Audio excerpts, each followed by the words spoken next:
In the winter of 1856, in a remote corner of southeastern Ohio, 3 newborn boys entered the world under circumstances so extraordinary that medical professionals still debate their case in hushed tones today. Born in the hidden basement of a Quaker meeting house during one of the most dangerous nights in Underground Railroad history, these triplets developed abilities that defied every known law of human psychology and physiology. For over a century, their descendants have guarded secrets about what those boys could do, secrets that, if revealed, would force us to reconsider everything we thought we knew about the limits of human perception. What I'm about to share with you has never been told outside the family records, never documented in any official medical journal, and never spoken of in any academic circle. The evidence has been deliberately buried. But tonight, the truth finally comes to light. Before we dive deeper into this chilling account that begins in the shadows of America's most secretive rescue network, I need to know something about you. This channel isn't for everyone. Only for those brave enough to confront mysteries that challenge the very foundations of what we believe possible. If you're one of the few who can handle stories that blur the line between documented history and inexplicable phenomena, hit that subscribe button right now. And while you're at it, drop a comment telling me what state you're listening from. I want to know where my fellow mystery seekers are gathering tonight. Because what you're about to hear happened not in some distant mystical land, but right here in America, in communities that might be disturbingly close to your own. The story I'm about to tell you began on a bitter February night when 3 lives entered this world in the most unlikely place imaginable, setting in motion events that would perplex doctors and scientists for generations to come. The town of Cedar Mills, Ohio, barely deserved the name in 1856. With a population hovering around 300 souls, it consisted of little more than a cluster of modest homes, a general store, a blacksmith shop, and the simple brick meeting house that served the local Quaker community. Unlike their more demonstrative Christian neighbors, the Society of Friends in Cedar Mills practiced their faith quietly, their plain dress and solemn demeanor reflecting a deep commitment to simplicity and, most importantly, to the radical belief that all human beings were equal in the eyes of God. This conviction had transformed their meeting house into something far more dangerous than a place of worship. It had become Station 14 on the Underground Railroad, a crucial stop for freedom seekers making their way north from Kentucky and Virginia. Elder Samuel Whitmore, a man whose weathered hands spoke of decades working the soil and whose piercing gray eyes held secrets that could hang half the congregation, had been conducting this clandestine work for nearly 8 years. Beneath the meeting house's plain wooden floors lay a carefully concealed basement, accessed through a trapdoor hidden beneath the speaker's platform. The basement itself was a marvel of desperate engineering. Dug by hand over months of careful work, it stretched nearly the full length of the building above. Thick wooden beams supported the ceiling, while ventilation came through an ingenious system of hollow fence posts that appeared decorative but carried fresh air to those hiding below. On any given week, anywhere from 3 to 15 freedom seekers might shelter there, some for a single night, others for weeks, as they waited for safe passage to the next station. February of 1856 had been particularly treacherous. The Fugitive Slave Act of 1850 had emboldened slave catchers, who now roamed freely through Ohio with legal authority to reclaim human property. Professional bounty hunters like the notorious Garrett brothers had been spotted in the area for weeks, offering substantial rewards for information about Underground Railroad operations. The tension in Cedar Mills was so thick you could almost taste it. Every unexpected visitor, every knock at the door after dark, every unusual sound could signal discovery and imprisonment. It was against this backdrop of fear and secrecy that a young woman had arrived at the meeting house 3 days earlier. She had given her name only as Ruth, claimed to be 19 years old, and was obviously with child, very much with child. Samuel Whitmore had taken one look at her swollen belly and known immediately that she wouldn't be traveling any further north for quite some time. What he hadn't expected was just how soon that child would arrive, or how profoundly its arrival would change everything they thought they knew about human nature. Ruth had come from a plantation in northern Kentucky, she told them in whispered conversations during her first nights in the basement. She spoke with the careful diction of someone who had been taught to read, unusual for someone in her circumstances, and carried herself with a dignity that impressed even the stoic Quakers. But there was something else about her, something that made people uneasy without quite understanding why. She seemed to know things, small things but disturbing in their accuracy. She would know when someone was approaching the meeting house long before any sound could be heard. She would refuse food that later proved to be spoiled, though it had appeared perfectly fresh. Most unsettling of all, she would sometimes look directly at whoever was speaking and quietly contradict their words, not argumentatively, but with the calm certainty of someone who simply knew better. "That man who brought the supplies yesterday," she had said to Samuel's wife, Martha, on her second evening there. "He told you his name was Williams, didn't he? And that he was from Lancaster?" Martha had nodded, confused. "His name isn't Williams," Ruth had continued, her voice barely above a whisper. "And he's never been to Lancaster in his life. I don't know why he lied to you, but he did." Martha had dismissed this as the paranoid rambling of a frightened pregnant woman until 2 days later when the man's real identity was discovered. He was indeed using a false name and had been asking suspicious questions about the meeting house's activities. The night of February 23rd, 1856, began like many others in Cedar Mills. Cold, dark, and deceptively quiet. Samuel Whitmore had been conducting his evening prayers when a soft knock came at the meeting house door, followed by the agreed-upon signal. 3 quick raps, a pause, then 2 more. But something felt wrong from the moment Samuel lifted the heavy wooden beam that barred the door. The freedom seeker who stumbled inside was a man named Joshua, someone Samuel had helped before. But Joshua's usual calm demeanor had been replaced by barely controlled panic. "They're coming," Joshua gasped, his breath forming white clouds in the frigid air. "The Garrett brothers and at least 6 others. They've got dogs and they know about this place." Someone talked. He paused, his eyes darting toward the basement entrance. "They're maybe 2 hours behind me. Probably less." Samuel felt his blood turn to ice. In 8 years of Underground Railroad work, they had never faced a direct threat like this. The meeting house had always been considered safe, protected by the community's reputation for honesty and their careful operational security. But if the Garretts were coming with dogs and advanced knowledge of the basement, someone had indeed betrayed them. The immediate problem was evacuation. There were currently 7 people sheltering in the basement, including Ruth, who had been experiencing intermittent labor pains for most of the day. Martha Whitmore had been monitoring her condition, but had hoped the birth wouldn't come for at least another week. Mother Nature, however, seemed to have other plans. As if summoned by Joshua's words, a low moan echoed from beneath the floorboards. Martha's face went pale. "Samuel," she whispered, "Ruth's time has come. Right now." The next few hours unfolded like a nightmare carved from ice and fear.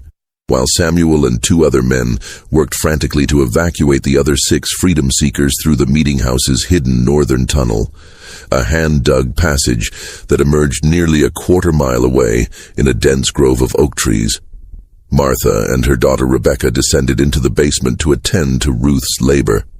What they found in that cramped, dimly lit space challenged every assumption they held about childbirth. Ruth was indeed in active labor, but something was profoundly wrong. She was experiencing none of the usual signs of distress or pain that accompanied difficult births. Instead, she lay perfectly still on the rough straw mattress, her eyes closed, her breathing steady and controlled. When contractions came, she didn't cry out or even tense her muscles. She simply waited, as if listening to something only she could hear. "How many babies?" Martha asked, pressing her ear to Ruth's swollen belly in the traditional way of midwives. Ruth's eyes opened for the first time in an hour. In the flickering candlelight, they seemed almost luminous. 3, she said simply. 3 boys. They'd been waiting for tonight. Martha exchanged a worried glance with her daughter. Triplets were rare enough under the best circumstances, but triplets born in a hidden basement while slave catchers approached with bloodhounds was a situation beyond anything in her experience. More troubling was Ruth's certainty about the baby's gender and her strange comment about them waiting. How could unborn children wait for anything? The sound of horses in the distance cut through Martha's confusion. Samuel's voice called down from above. "They're here. The tunnel's clear, but we can't risk moving Ruth now." What happened next was recorded in Martha Whitmore's private journal, a document that remained hidden in her family for over a century before being discovered in 2003 during the renovation of an old farmhouse. According to her account, written just days after the events, Ruth's labor accelerated dramatically the moment the slave catchers arrived at the meeting house.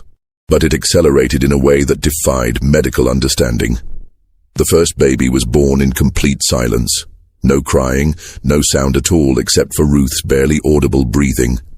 Martha caught the infant, a perfectly formed boy, and was startled to find him already breathing normally, his eyes open and alert.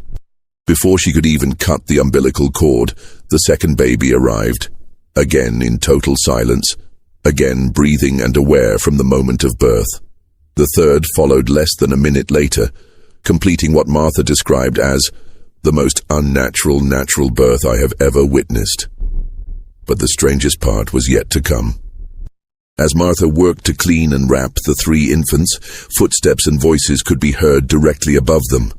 The Garrett brothers had entered the meeting house and were conducting a thorough search.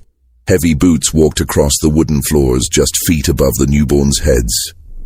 At one point, someone stood directly on the trapdoor that concealed the basement entrance.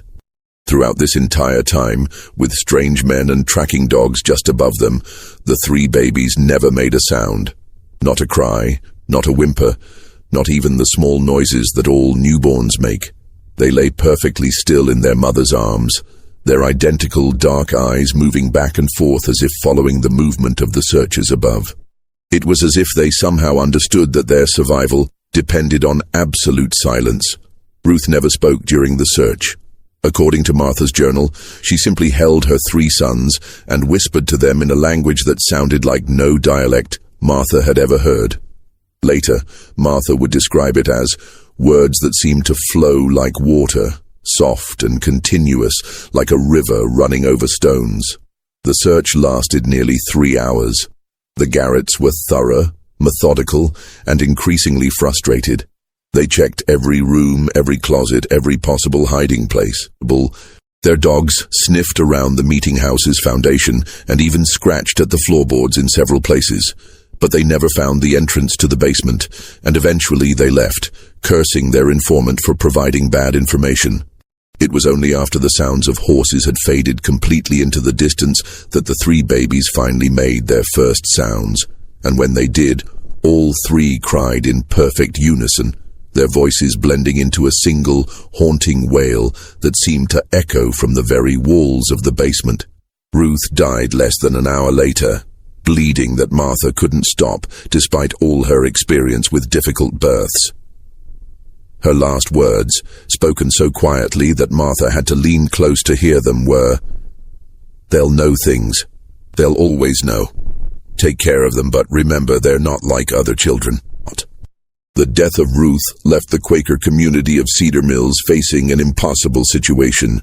3 newborn boys with no known father, no family, and no legal existence. Slave children born free on Ohio soil, but with no documentation to prove their status. Samuel Whitmore made the decision that would shape the rest of his life. The community would raise the boys collectively, each family taking turns caring for them, but all sharing responsibility for their upbringing.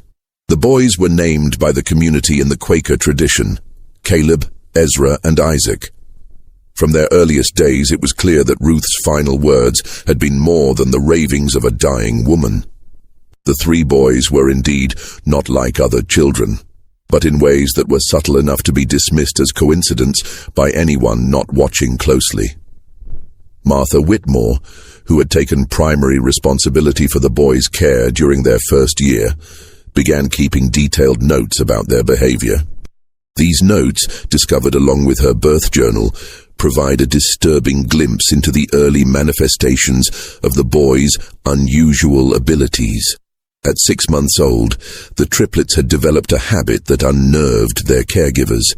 They would all turn their heads in the same direction at exactly the same moment, often focusing on empty doorways or windows where no one was visible.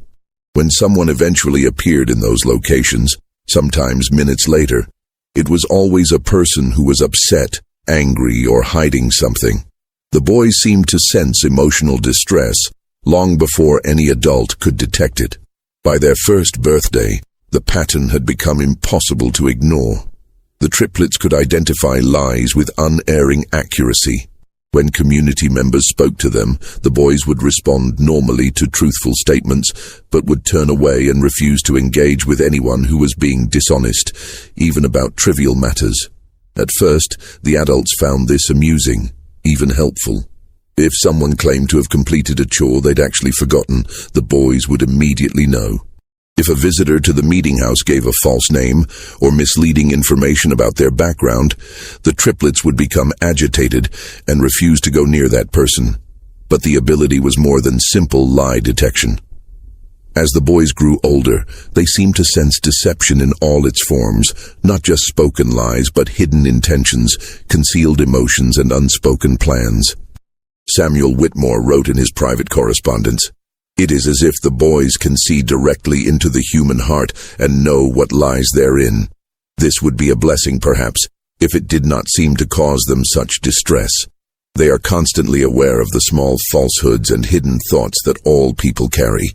And this knowledge appears to be a burden rather than a gift." More disturbing were the boys' reactions to specific types of deception. They showed particular distress around anyone who was hiding information about missing persons or concealed violence. During their second year, a traveling merchant named Thompson stopped at the meeting house, claiming to be heading to Columbus on business. The triplets became so agitated in his presence that they couldn't sleep or eat until he left. 2 weeks later, news arrived that Thompson had been arrested for the murder of his business partner, whose body had been concealed in Thompson's wagon during his visit to Cedar Mills.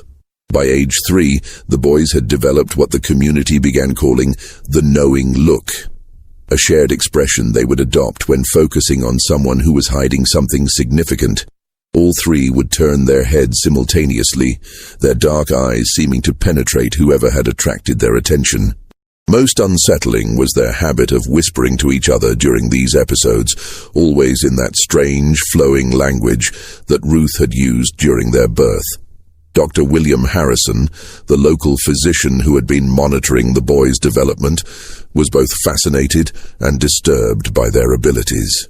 In a letter to a colleague at the Medical College of Ohio, he wrote, "I have examined these children repeatedly and can find no physical abnormality that would account for their unusual perceptive abilities. Their hearing, vision, and other senses appear normal, though perhaps slightly more acute than average. Yet they consistently demonstrate knowledge of matters that should be beyond their perception. I am forced to conclude that either these children possess some form of sensory capacity unknown to medical science, or I am the victim of an elaborate deception. Though how 3-year-old children could maintain such a deception is beyond my understanding." The boys' impact on the Underground Railroad operations was immediate and profound. Word of their abilities spread quietly through the network of stations and conductors. Freedom seekers began requesting specifically to be routed through Cedar Mills, knowing that the boys could identify infiltrators and betrayers with perfect accuracy. The triplets' presence in the meeting house basement became a guarantee of safety. If they remained calm and peaceful, the freedom seekers knew they were among friends. If the boys became agitated or refused to enter the basement, it was a certain sign that someone in the group couldn't be trusted. Samuel Whitmore found himself in the uncomfortable position of relying on 3 young children for the security of one of Ohio's most important Underground Railroad stations. But the boys' accuracy was undeniable. Over the course of 3 years, They identified 7 potential infiltrators, preventing what could have been catastrophic discoveries of the network's operations. But their abilities came with a price that became more apparent as they grew older. The boys were increasingly isolated from other children who found their intense stares and whispered conferences unsettling. Adults in the community, while grateful for the protection the boys provided, couldn't shake the feeling that they were being constantly evaluated and judged. Even the most honest people felt uncomfortable under the triplets' watchful eyes, knowing that every thought and emotion was somehow visible to them.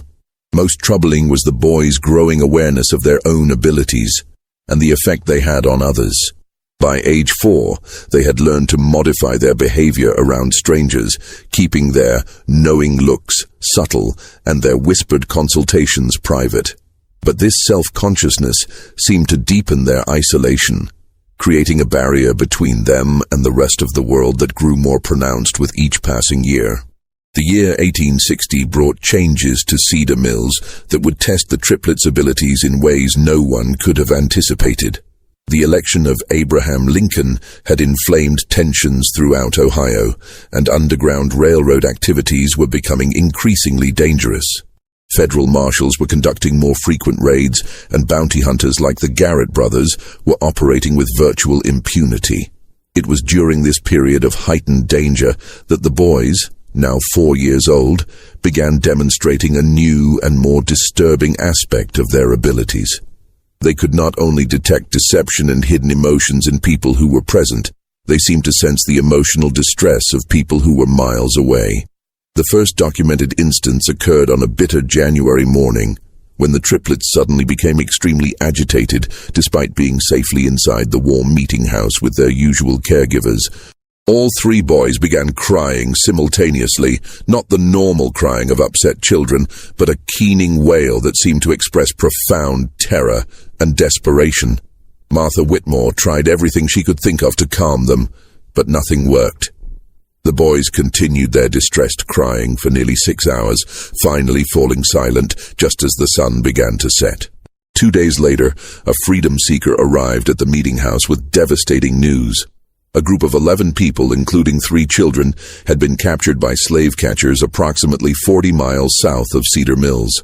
The capture had occurred at almost exactly the same time the triplets had begun their crying.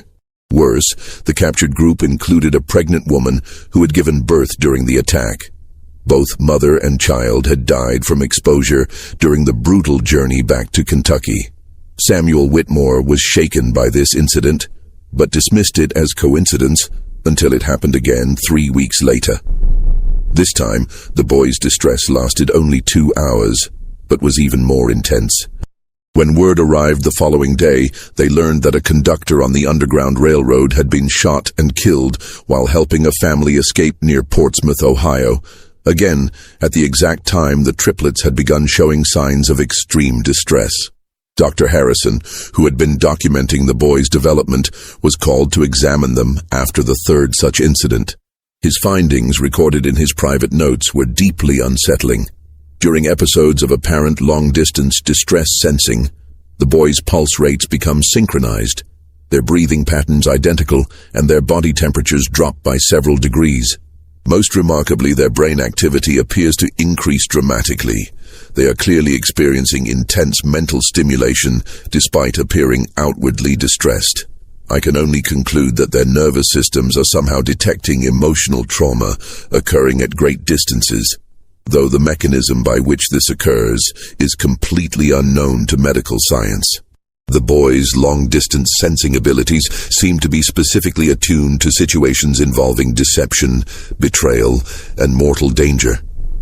They never reacted to ordinary accidents or natural deaths, but they invariably detected when someone was being hunted, betrayed, or murdered. Their range appeared to extend throughout most of southern and central Ohio and possibly into northern Kentucky. Word of the triplets' abilities spread beyond the Underground Railroad network. Families with missing loved ones began making pilgrimages to Cedar Mills, hoping that the boys could somehow sense whether their missing family members were still alive and where they might be found. Samuel Whitmore was reluctant to exploit the children's abilities in this way, but the boys themselves seemed drawn to these desperate families. The most remarkable case involved the Brennan family, whose 16-year-old daughter Mary had disappeared while traveling to visit relatives in Columbus. The girl had been missing for 3 months when her parents arrived in Cedar Mills, having heard rumors about 3 children who could find lost people. Samuel initially refused to involve the boys, but Caleb, Ezra, and Isaac approached the distraught parents on their own. Without being asked, the triplets lined up in front of Mrs. Brennan and began their characteristic synchronized whispering. After several minutes, Isaac stepped forward and pointed southeast toward the Ohio River. "She's there," he said simply. "She's scared, but she's alive. The man who took her isn't who he said he was." Acting on this information, local authorities searched a remote farm near Chillicothe and found Mary Brennan locked in a cellar, along with 2 other young women who had been kidnapped by a man posing as a traveling preacher.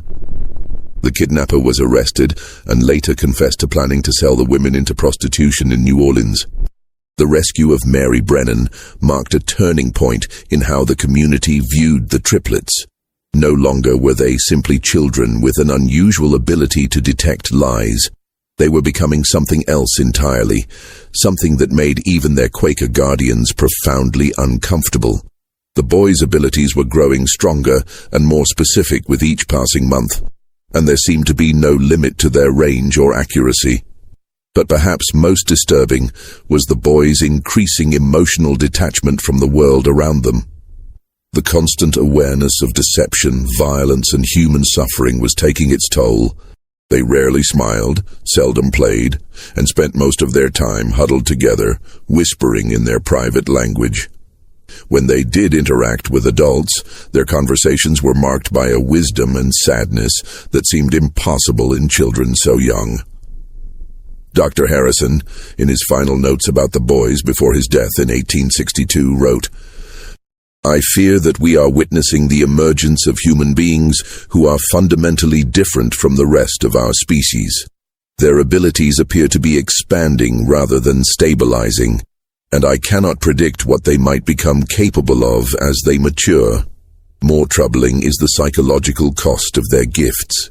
These children are bearing witness to more human suffering and evil than most adults encounter in a lifetime, and they are doing so without the emotional defenses that adults develop over time. I do not know what kind of men they will become, but I fear they will be men apart from all others, forever isolated by their terrible knowledge of what lies hidden in the human heart." The outbreak of the Civil War in 1861 brought unprecedented chaos to Ohio's Underground Railroad operations, but it also created new opportunities for the triplets to demonstrate the true extent of their extraordinary abilities. As Union and Confederate forces began moving through the border regions, the boys started exhibiting reactions to military activities that defied all logical explanation. Samuel Whitmore first noticed this new development during the summer of 1861, when 6-year-old Caleb, Ezra, and Isaac began showing signs of extreme agitation for several days running. The boys would stand at the meeting house windows, looking south toward the Ohio River, their faces marked by expressions of horror that seemed far too mature for their years. When Samuel asked what was troubling them, Isaac, always the most vocal of the 3, simply said, "Too many people are going to die. So many people." 3 days later, news arrived of the First Battle of Bull Run, where Union forces had suffered a devastating defeat. The timing was impossible to dismiss as coincidence, especially when similar incidents began occurring with increasing frequency. The boys seemed to sense major military engagements days or even weeks before news of them reached Cedar Mills, and their emotional reactions corresponded precisely to the scale of casualties involved. More disturbing was their apparent ability to detect specific individuals among the thousands of soldiers moving through the region.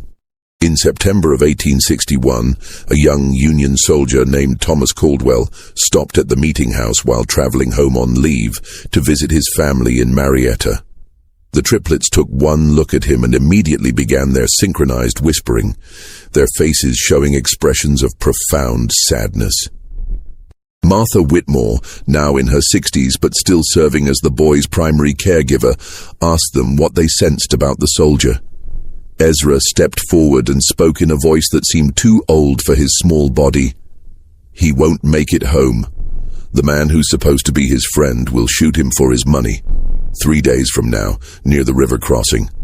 Thomas Caldwell laughed when told of the prediction, claiming that he was traveling alone and had no money worth stealing.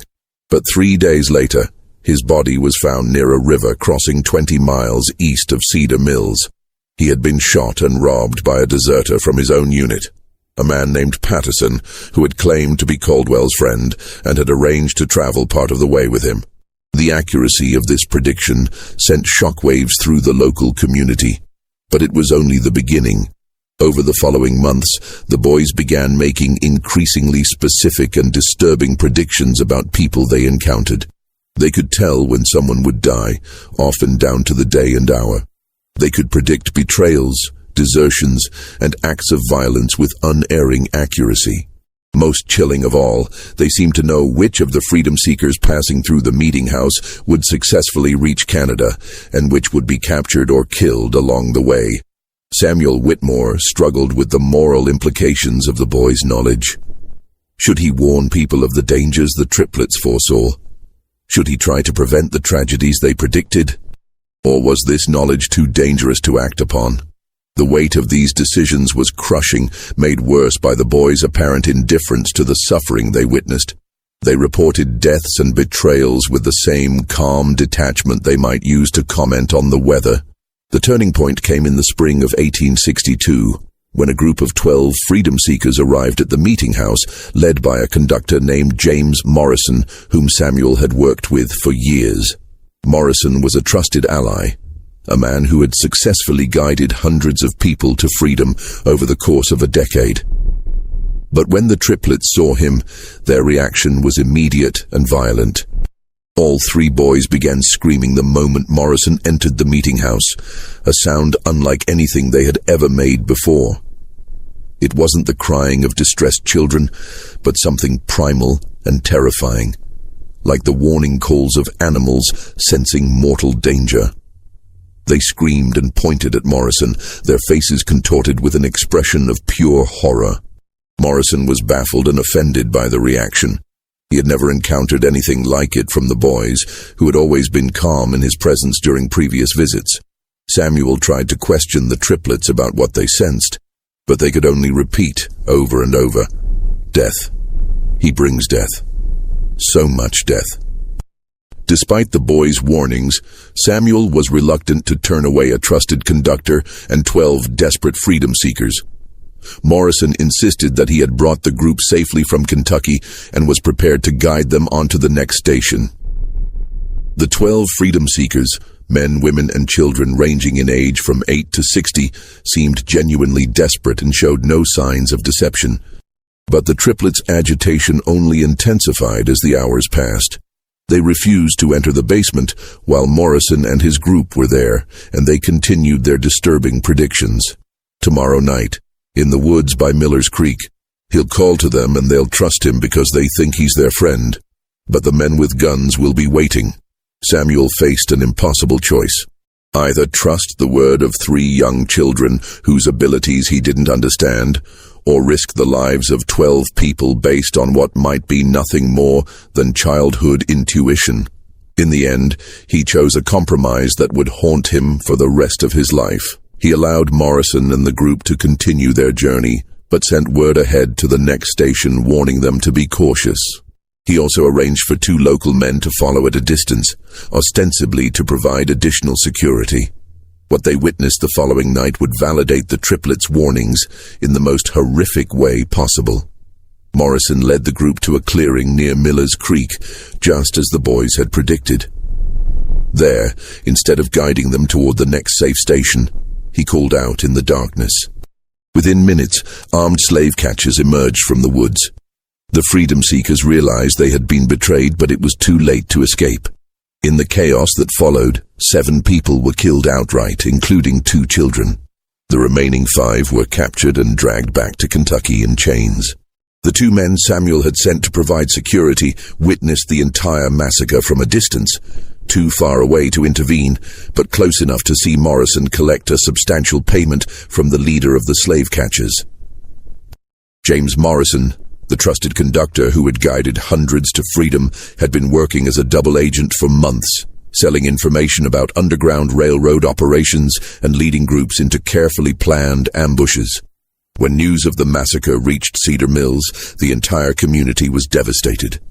7 people were dead, 5 more were condemned to slavery, and one of their most trusted allies had been revealed as a traitor. But perhaps most disturbing was the realization that 3 7-year-old children had known exactly what would happen, and their warnings had been ignored. The triplets' reaction to the news was unlike anything Samuel had ever seen from them. Instead of their usual calm detachment, they showed genuine emotion for the first time in years. Not sadness or anger, but a deep, profound disappointment that seemed to encompass not just the immediate tragedy, but something much larger about the nature of human evil. "People never listen," Isaac said quietly, speaking for all 3. "They never want to believe what we can see. They think we're just children, but we've seen more death than anyone in this room. We know what people are capable of when they think no one is watching." The boy's words hung in the air like a pronouncement of judgment, and Samuel realized that something fundamental had changed. The triplets were no longer just children with unusual abilities. They had become something else entirely, something that could see into the darkest corners of human nature with perfect clarity. And that terrible knowledge was transforming them into beings that were increasingly alien to the rest of humanity. Just when Samuel thought he'd seen the full extent of what the boys were capable of, events would soon prove that their abilities were still evolving, still growing stronger. The question was no longer what they could perceive, but what they might become, and whether the community that had raised them would be able to survive the truth of what they really were. The revelation that would forever change how the world understood the triplets came during the brutal winter of 1863, when the boys were 8 years old and the Civil War had reached its bloodiest phase. Dr. Elizabeth Hartwell, one of the first female physicians in Ohio and a specialist in neurological conditions, had been studying the boys for 6 months under the auspices of the Medical College of Ohio. Dr. Hartwell's interest had been sparked by reports from Dr. Harrison before his death, and she had convinced Samuel Whitmore to allow a comprehensive medical examination of the triplets. What she discovered in that examination would challenge every assumption about human consciousness and perception. Using the latest medical instruments available in 1863, Dr. Hartwell conducted tests that revealed the true nature of the boys' abilities. Her findings, documented in a detailed report that was immediately classified by military authorities and hidden from public view for over 60 years, showed that the triplets possessed neurological structures that had never been observed in human beings. The boys' brains showed abnormally high activity in regions associated with pattern recognition and emotional processing. But more remarkably, their nervous systems appeared to be in constant communication with each other. When Dr. Hartwell applied mild electrical stimulation to one boy's arm, the other 2 showed immediate physiological responses despite being in separate rooms. Their heart rates, breathing patterns, and brain waves synchronized during periods of intense concentration, creating what she described as a single consciousness distributed across 3 separate bodies. But the most startling discovery came when Dr. Hartwell began testing the boys' ability to detect deception using carefully controlled experiments. She arranged for volunteers to tell both true and false statements while the boys observed, measuring their physiological responses to each type of interaction.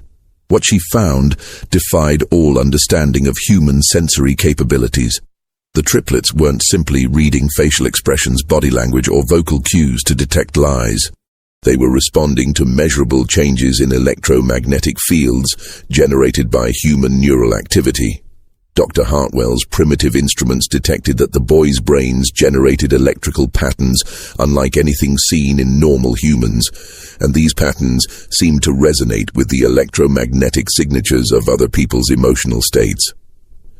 In simple terms, Dr. Hartwell wrote in her classified report, these children appear to possess a form of biological electromagnetic sensitivity that allows them to directly perceive the electrical activity of other human brains. When someone lies, experiences fear, or harbors violent intentions, their neural activity creates specific electromagnetic signatures that the boys can detect with the same accuracy that we might observe colors or hear sounds. This explained not only their ability to detect deception, but also their capacity to sense emotional distress at great distances and their uncanny accuracy in predicting violent events. They weren't prophets or supernatural beings. They were human beings with sensory capabilities that had evolved far beyond normal human limitations. But Dr. Hartwell's discoveries raised even more disturbing questions. If the boys' abilities were the result of genetic mutation, what had caused such a dramatic evolutionary leap?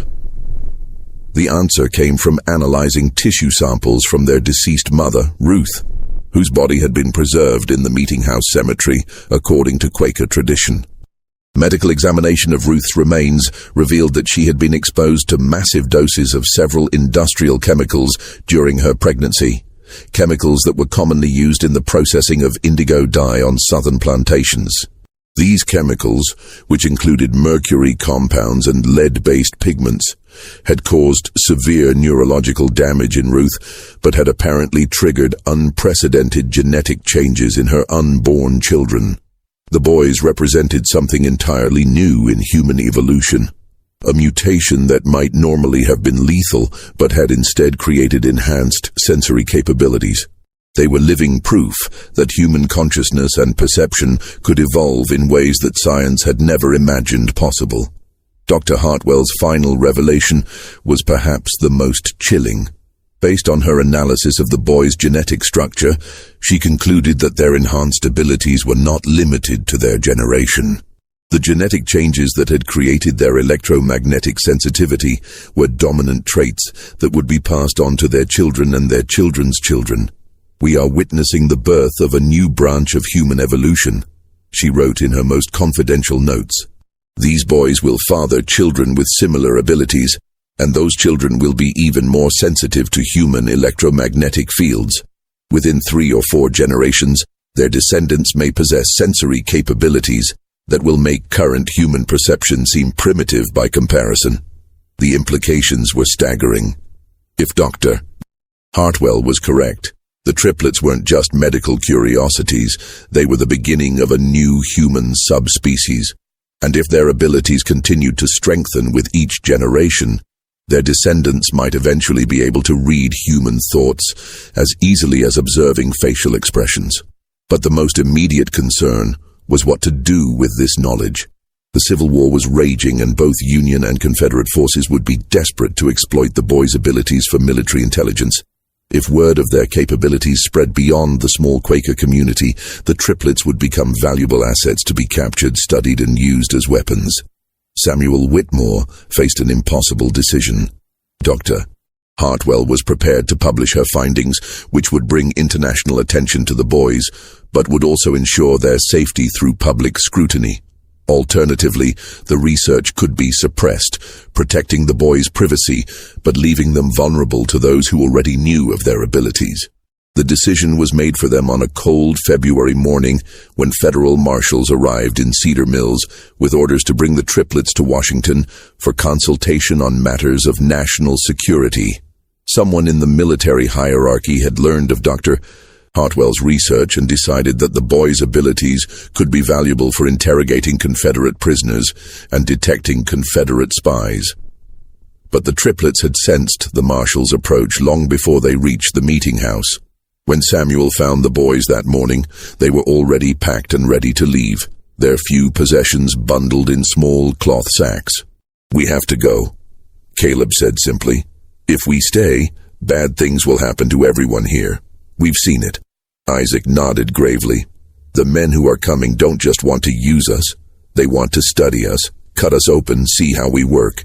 And when they're done with us, they'll come for our children and our children's children." Ezra, always the quietest of the three, spoke last. We've seen the future they want to create. A world where people like us are kept in cages and used as tools. We won't let that happen. The boys' decision was final. They would disappear before the federal marshals arrived, vanishing into the network of caves and hidden passages that riddled the hills around Cedar Mills. Samuel made one last, desperate attempt to convince them to stay, arguing that they would be safer under government protection than hiding in the wilderness. Caleb's response revealed just how much the boys had matured beyond their 8 years. Mr. Whitmore, we can sense the intentions of every person within 50 miles of this place. We know that the government men aren't coming to protect us, they're coming to own us. We've felt their thoughts, and we know what they plan to do. We'd rather take our chances in the wild than become prisoners in a laboratory. As the sound of approaching horses echoed across the frozen fields, the triplets prepared to leave the only home they had ever known.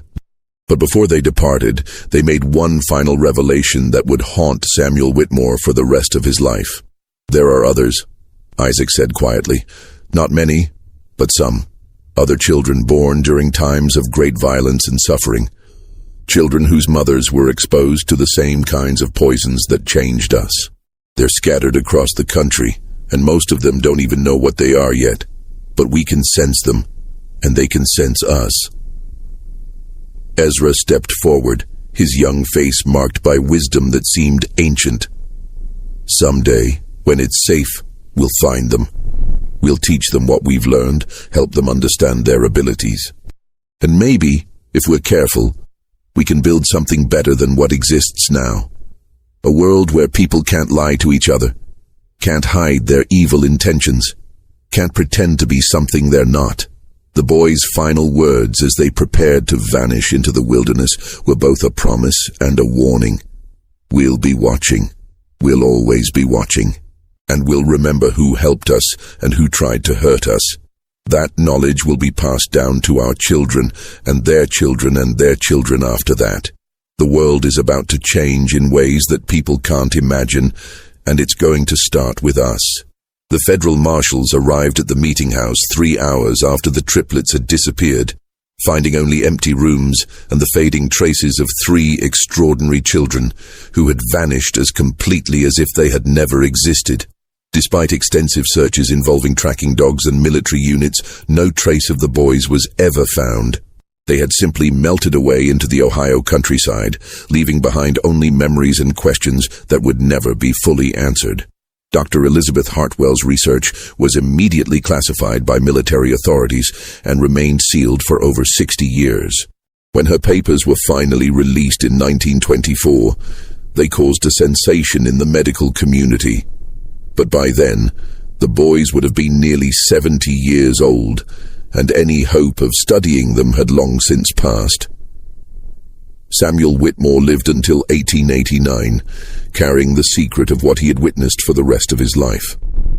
In his private papers discovered after his death, he wrote, "I have seen the future of humanity, and it both terrifies and amazes me.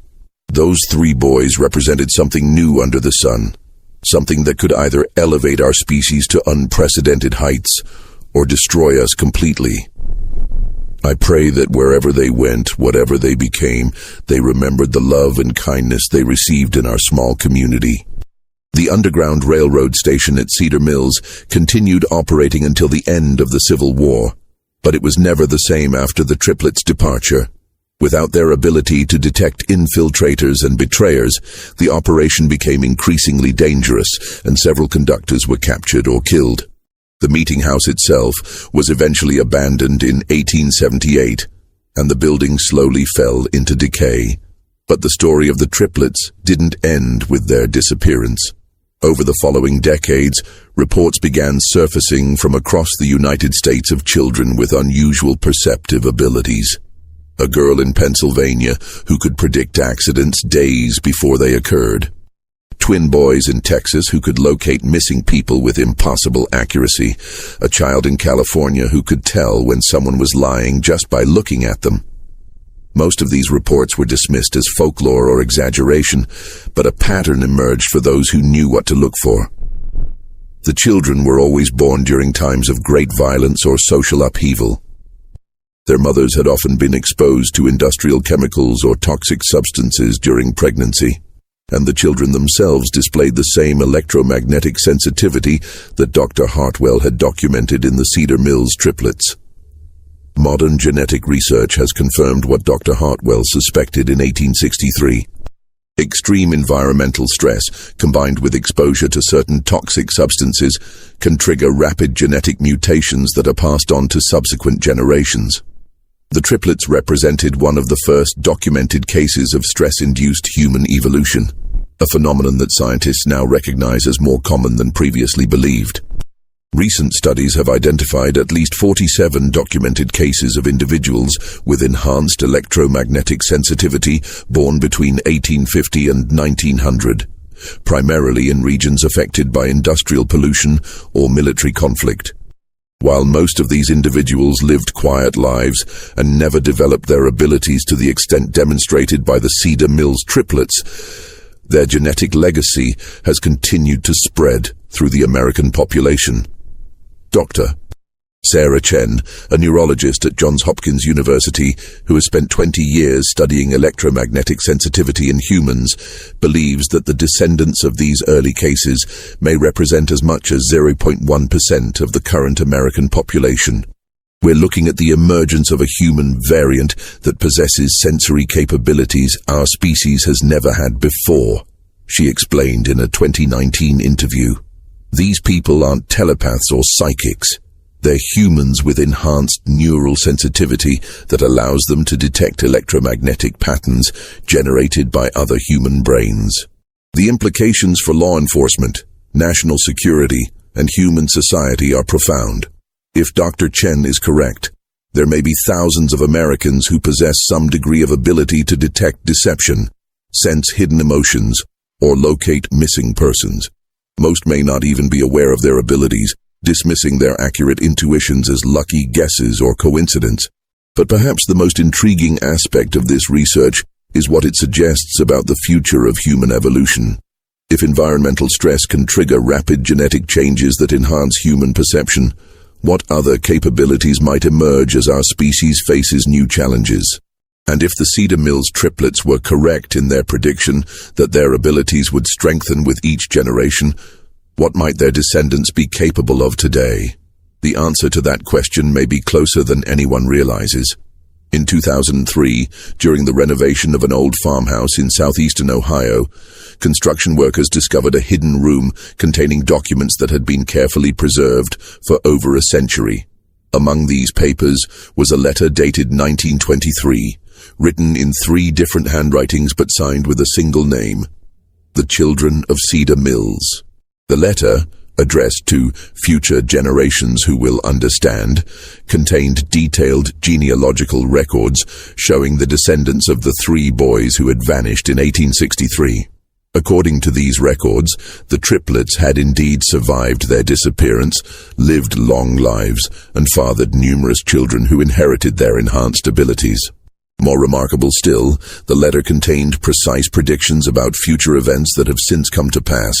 The exact dates of both world wars, the location where the atomic bomb would be tested, the year of the moon landing, and dozens of other historical events that wouldn't occur for decades after the letter was written. The letter concluded with a message that both comforts and unnerves those who have studied it. We are still here. We are still watching. We have grown in number and in ability with each passing generation, just as we promised we would. The time is coming when humanity will need the gifts we carry, and when that time arrives, we will be ready. Until then, we remain hidden, learning, growing, and preparing for the day when the world will finally be ready to accept what we represent, the next step in human evolution. The letter was accompanied by a contemporary address in Ohio and a simple instruction: when you are ready to know more, come to this place on the anniversary of our birth. We will be waiting. February 23, 2024, marked the 168th anniversary of the triplets' birth. According to local reports, more than 50 people gathered at the specified address that day, researchers, descendants of Underground Railroad participants, and individuals who claim to possess similar abilities to those demonstrated by the original Cedar Mills triplets. What transpired at that gathering remains unknown. Those who attended have refused to discuss what they witnessed, and no official records of the event exist. But in the months following the meeting, several of the attendees have begun working together on projects related to missing persons cases, criminal investigations, and psychological research. Dr.